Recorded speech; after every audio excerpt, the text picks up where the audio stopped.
Hey everyone, welcome back to Pages with Sidra. Today, we're diving into Chapter 206 of The Greatest Estate Developer, and trust me, this one hits differently. We're picking up right where heartbreak met hope, and now, the world is rising from the ashes. From emotional holograms of the past to hope-fueled rebuilding in the present, it's time to witness how sacrifice shapes a legacy. Let's get into it. The scene opens. The once prosperous Frontera territory lies in ruins. Buildings shattered, giant craters scattered across the land, clear scars of the brutal battlefield against the Hell King. But now, the war has ended. From the safety of the Dragon's Cave, the surviving people of Frontera slowly return to their homeland. Among them, Lloyd's mother, Marbella Frontera, and his father, Arcos Frontera, step forward. Arcos turns his eyes falling upon Javier. The two stand face to face. Neither speaks a word. Javier lowers his head, unable to meet the gaze of Arcos. A heavy silence hangs in the air. Moments pass, until suddenly, Marbella breaks down, tears streaming down her face. Arcos, too, falls to his knees, his strong facade shattering as he weeps beside her. The people of Frontera, watching this reunion, cannot hold back their sorrow. Elsewhere, we see Queen Alicia Magentano. She sits quietly, holding Lloyd's shovel close to her chest, her eyes filled with grief. The scene shifts to the modern world. A bus moves steadily down the road. Inside, we see Kim Suho sitting by the window. He gazes outside, lost in thought. Memories stir. He recalls his time as Lloyd, the battles, the struggles, standing shoulder to shoulder with Javier. His thoughts are broken by a cheerful announcement from the bus speakers. If you get off at this stop, you'll find the JQ Language Academy. Guaranteed top scores in English tests at JQ Language Academy. Suho blinks, the memory fading. Yet another face returns to him. Queen Alicia Magentano. The bus finally halts at the station. Suho steps off, walking quietly through rows of trees. Then he notices something. 3 sparrows perched together on a single branch. The sight pulls at his heart, reminding him of his beloved pets. Goming, Padong, Bangul, Hamong, and Bibiong. With a faint smile, he continues onward until he reaches his home. Inside his room, he looks upon a framed photo of his parents. Softly, he whispers, "Mother, Father." He places a hand on the picture. "I went on an amazing adventure. I earned a ton of money there. I helped so many people. I even fought villains. And also," he pauses, silent for a few seconds. Then, with a trembling voice, he continues, "If only you two could have seen it. It would have been wonderful. Truly, you would have been proud." Suho closes his eyes, his emotions overwhelming him. As Suho slowly closed his eyes, a sudden flash of blue light shimmered across his face. His eyes snapped open, shocked and unprepared for what he saw. Before him, reflected on a mirror-like surface, appeared a system window. Suho quickly turned back, only to realize the same glowing system screen was hovering right behind him as well. His eyes widened in disbelief. Then, glowing words formed across the screen. "We saw everything." The message blurred, then slowly shifted. Another line appeared. "What our SUHO did over there." Once again, the text began to distort and fade.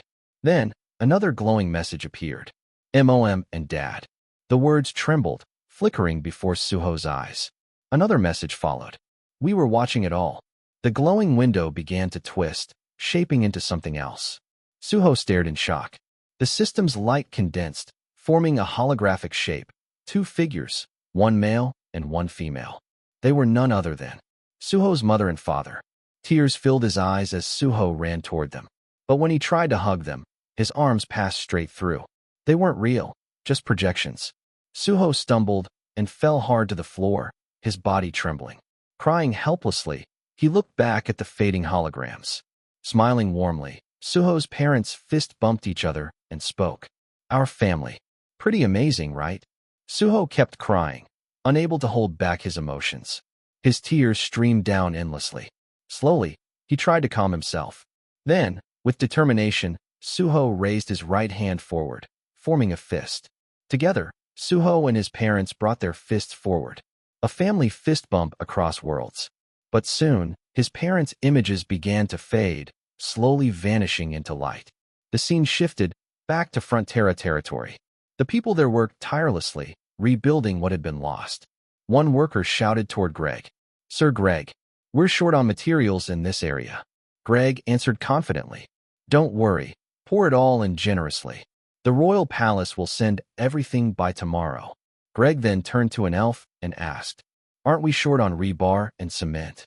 The elf reassured him. "That person stockpiled enough to build 10 more cities. No worries at all." Meanwhile, the demon Artanes reported to Director Byron. "Director Byron, the mines are all finished." Byron smiled with satisfaction and replied, "Well done. Everything's going smoothly thanks to the demons."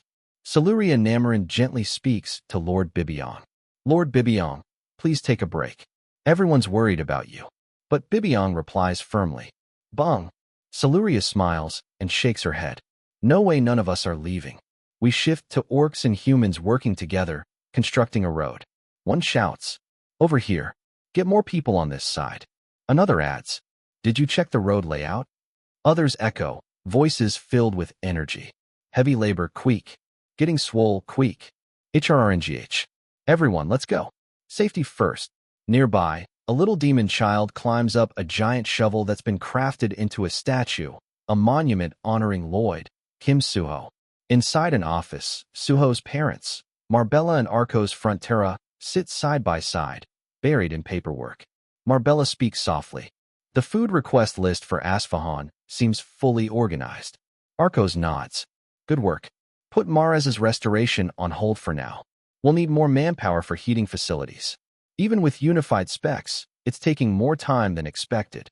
Marbella glances at Arcos as he continues speaking. "Each soldier with Ondal construction experience should form teams and oversee it. We're leaving only minimal inspection work to Director Byron."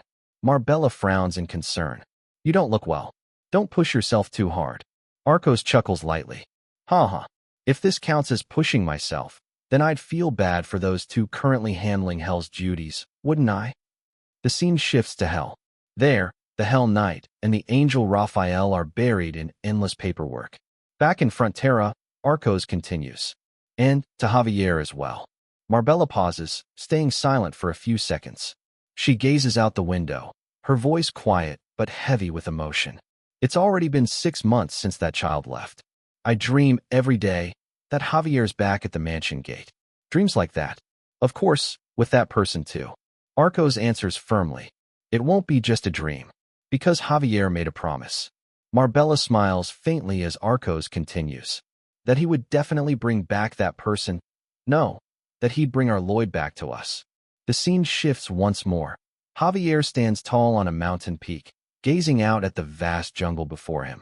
And that wraps up Chapter 206 of The Greatest Estate Developer. What an emotional ride. From Suho's tearful reunion to the rebirth of the frontier territory, every moment carried weight. A big thank you to all of you for watching and supporting Pages with Sidra. And an extra special thanks to our amazing channel members. Your support keeps this journey alive and helps us bring more stories to everyone. If you enjoyed today's chapter, don't forget to like, comment, and subscribe. And stay tuned, because the next chapter is going to be even more intense. See you in the next one.